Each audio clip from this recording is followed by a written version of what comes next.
Hello dear student, मैं आपके बीच में उपस्थित हूँ केमिस्ट्री क्लास 11th को लेकर। इसमें आपको पढ़ना है क्वांटम संख्या। क्वांटम संख्या किसे कहते हैं आज आप लोगों को हम बताएंगे। क्वांटम संख्या किसे कहा जाता है, या पोस्टल नंबर किसे कहा जाता है, या एड्रेस नंबर किसे कहा जाता है, आप लोग पढ़ेंगे इस वीडियो में। क्वांटम संख्या जो केमिस्ट्री का सबसे महत्वपूर्ण भाग होता है क्वांटम संख्या। क्वांटम संख्या जो होती है वो 4 प्रकार की होती है। सबसे पहले हम क्वांटम संख्या किसे कहेंगे, वह संख्या जो इलेक्ट्रॉन की स्थिति एवं ऊर्जा का वर्णन करता है। जो इलेक्ट्रॉन की स्थिति एवं ऊर्जा का वर्णन करता है उसे हम कहते हैं क्वांटम संख्या। क्वांटम संख्या किसे कहा जाता है, वह संख्या जो इलेक्ट्रॉन की स्थिति एवं ऊर्जा का वर्णन करता है, यानी व्याख्या करता है, उसे हम क्वांटम संख्या कहते हैं। क्वांटम संख्या जो होती है वह 4 प्रकार की होती है, आप लोग पढ़ेंगे इसमें। पहला होता है आपका मुख्य क्वांटम संख्या, मुख्य क्वांटम संख्या। और दूसरा जो होता है आपका वह होता है आपका दिगंशी क्वांटम संख्या, दिगंशी क्वांटम संख्या। और तीसरा जो होता है आपका वह होता है आपका चुंबकीय क्वांटम संख्या, चुंबकीय क्वांटम संख्या। और चौथा जो होता है आपका वह होता है आपका चक्रण क्वांटम संख्या, चक्रण क्वांटम संख्या। ठीक है, तो पहला मुख्य क्वांटम संख्या। मुख्य क्वांटम संख्या को स्मॉल n से प्रदर्शित किया जाता है। दिगंशी क्वांटम संख्या को स्मॉल l से प्रदर्शित किया जाता है। चुंबकीय क्वांटम संख्या को स्मॉल m से प्रदर्शित करते हैं। चक्रण क्वांटम संख्या को स्मॉल s से प्रदर्शित किया जाता है। तो हम एक एक करके जानेंगे। मुख्य क्वांटम संख्या किसे कहते हैं, दिगंशी क्वांटम संख्या किसे कहते हैं, चुंबकीय क्वांटम संख्या किसे कहते हैं, और चक्रण क्वांटम संख्या किसे। हम लोग पहले पढ़ेंगे मुख्य क्वांटम संख्या। और मुख्य क्वांटम संख्या किसे कहते हैं, वह संख्या जो इलेक्ट्रॉन के कोष को प्रदर्शित करता है। वह क्वांटम संख्या जो इलेक्ट्रॉन के कोष को प्रदर्शित करता है उसे हम मुख्य क्वांटम संख्या कहते हैं। और मुख्य क्वांटम संख्या n का जो मान होता है 1, 2, 3, 4, यहाँ से आगे बढ़ जाएगा अनंत तक। मुख्य क्वांटम संख्या 1, 2, 3, 4, 5 हो सकती है, अनंत नहीं। 1, 2, 3, 4, 5 कुछ आगे तक बढ़ेगी आपका। ठीक है, तो मुख्य क्वांटम संख्या जान गए कि मुख्य क्वांटम संख्या किसे कहते हैं। वह संख्या जो इलेक्ट्रॉन के कोष को प्रदर्शित करता है उसे मुख्य क्वांटम संख्या कहते हैं। अब बात करेंगे दिगंशी क्वांटम संख्या के बारे में। दिगंशी क्वांटम संख्या किसे कहा जाता है, दिगंशी क्वांटम संख्या यानी वह क्वांटम संख्या जो इलेक्ट्रॉन के कोष को प्रदर्शित करता है, कोष को। तो दिगंशी क्वांटम संख्या यानी वह क्वांटम संख्या जो इलेक्ट्रॉन के कोष को प्रदर्शित करता है उसे हम कहते हैं दिगंशी क्वांटम संख्या। तो दिगंशी क्वांटम संख्या को हम L से प्रदर्शित करते हैं। उसके बाद हम जानेंगे चुंबकीय क्वांटम संख्या किसे कहा जाता है। चुंबकीय क्वांटम संख्या किसे कहते हैं, वह क्वांटम संख्या जो इलेक्ट्रॉन के कक्षक को प्रदर्शित करता है उसे हम कहते हैं चुंबकीय क्वांटम संख्या। तो वह क्वांटम संख्या जो इलेक्ट्रॉन के कक्षक को प्रदर्शित करता है उसे हम चुंबकीय क्वांटम संख्या के नाम से जानते हैं। चक्रण क्वांटम संख्या किसे कहा जाता है, वह क्वांटम संख्या जो इलेक्ट्रॉन के चक्रण की दिशा को प्रदर्शित करता है उसे हम चक्रण क्वांटम संख्या कहते हैं। अगर इसको यहाँ पर देखा जाए तो हम देखेंगे चुंबकीय क्वांटम संख्या, यहाँ पे जो मुख्य क्वांटम संख्या है वह कोष को प्रदर्शित करता है। तो वह क्वांटम संख्या जो कोष को प्रदर्शित करता है उसे मुख्य क्वांटम संख्या कहते हैं। दिगंशी क्वांटम संख्या यानी वह क्वांटम संख्या जो उपकोष को प्रदर्शित करता है, उपकोष को, उसे हम कहते हैं दिगंशी क्वांटम संख्या। चुंबकीय क्वांटम संख्या वह क्वांटम संख्या जो चुंबकीय क्वांटम संख्या किसे कहते हैं, वह क्वांटम संख्या जो इलेक्ट्रॉन के कक्षक को प्रदर्शित करता है, कक्षक को प्रदर्शित करता है, उसे हम कहते हैं चुंबकीय क्वांटम संख्या।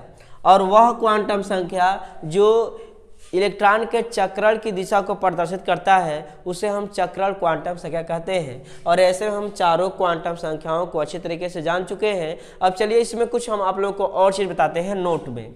इसे हम मिटा रहे हैं, आप लोग चाहें तो स्क्रीनशॉट ले सकते हैं।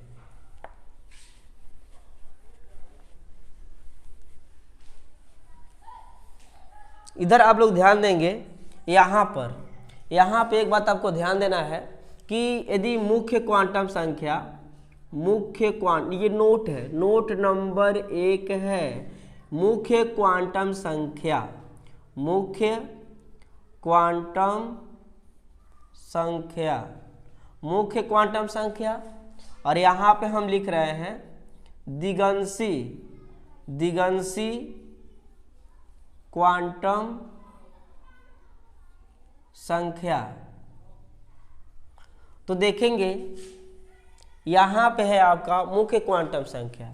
यदि मुख्य क्वांटम संख्या को n से और दिगंशी क्वांटम संख्या को l से, यदि मान लीजिए n का मान 1, 2, 3, 4 है, ठीक है।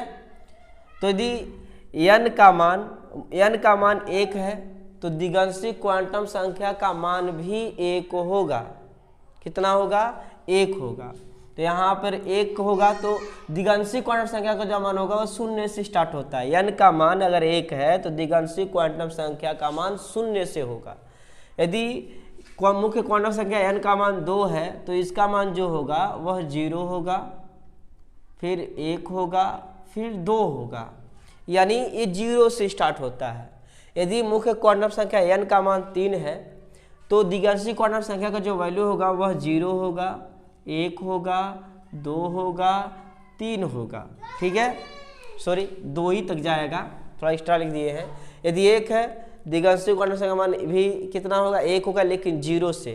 यदि मुख्य क्वांटम संख्या मान 2 है तो इसका भी मान 2 होगा, लेकिन 0 से 2 होगा। 2 वैल्यू, 1 और ये 2 वैल्यू हो रहा है। इसी तरह 3 है तो इसका भी 3 वैल्यू होगा, 0 होगा, 1 होगा, 2 होगा। यदि n का मान 4 है तो इसका भी मान 4 होगा, लेकिन 0 से होगा। 0, 1, 2, 3, 4 वैल्यू हो गया। अब ध्यान दीजिए, ये नोट नंबर 1 है, याद करने वाली बात है। नोट यहाँ पर लिखा गया है, यदि n का मान 1 है तो l का मान भी 1 होगा, लेकिन 0 से स्टार्ट होगा। यदि n का मान 2 है तो l का मान भी 2 होगा, लेकिन 0 से स्टार्ट होगा, 0, 1। यदि n का मान 3 है तो l का मान भी 3 होगा, लेकिन 0 स्टार्ट होगा, 0, 1, 2। यदि n का मान 4 है तो दिगंशी क्वांटम संख्या l का मान भी 4 होगा, लेकिन 0 से स्टार्ट होगा, 0, 1, 2, 3। यहाँ से आप लोग ऐसे देख सकते हैं। ये नोट नंबर 1 था, ठीक है। नोट नंबर 2 की बात करते हैं, इसे आप लोग स्क्रीनशॉट लिख सकते थे। नोट नंबर 2, नोट नंबर 2, इसे आप लोग अवश्य याद रख करिएगा नोट नंबर 2 को। यदि दिगंशी क्वांटम संख्या, दिगंशी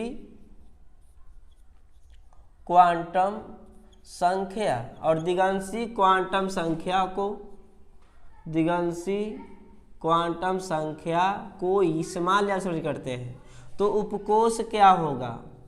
उपकोष, ध्यान दीजिए।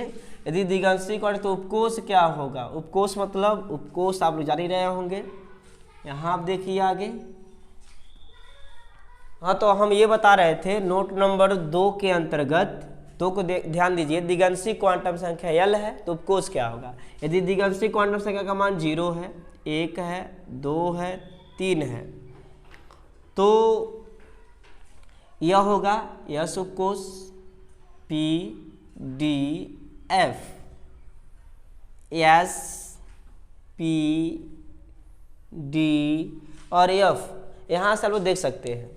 अब आगे अगर हम कहीं भी पूछ रहे हैं कि अगर दिगंशी क्वांटम संख्या l का मान 0 है तो कौन सा उपकोष है, तो क्या बताओगे? यस उपकोष है।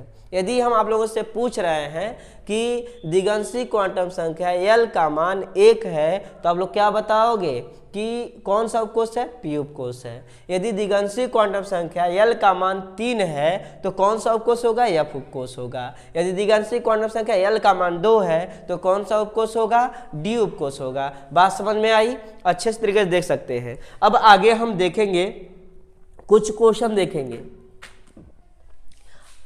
आगे हम देखते हैं कुछ क्वेश्चन देखेंगे। उससे पहले हम कुछ सूत्र लिखवा दे रहे हैं। n के लिए L M S का कुल मान, n के लिए ये रूल है, रूल नंबर आप एक समझ सकते हो। n के लिए L M तथा यश का कुल मान, ठीक है। तो n के लिए L M यश का कुल मान जो होगा कैसे हो निकालेंगे।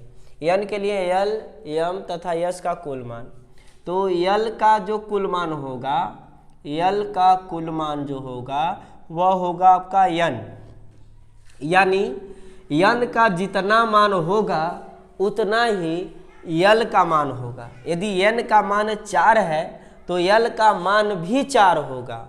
यदि n का मान 6 है तो L का मान भी कितना होगा, 6 होगा। अब देखिए m का मान, m का जो मान होगा, m का मान जो होगा, m का कुल मान, m का कुल मान जो होगा वह होगा आपका n स्क्वायर। कितना होगा, n स्क्वायर।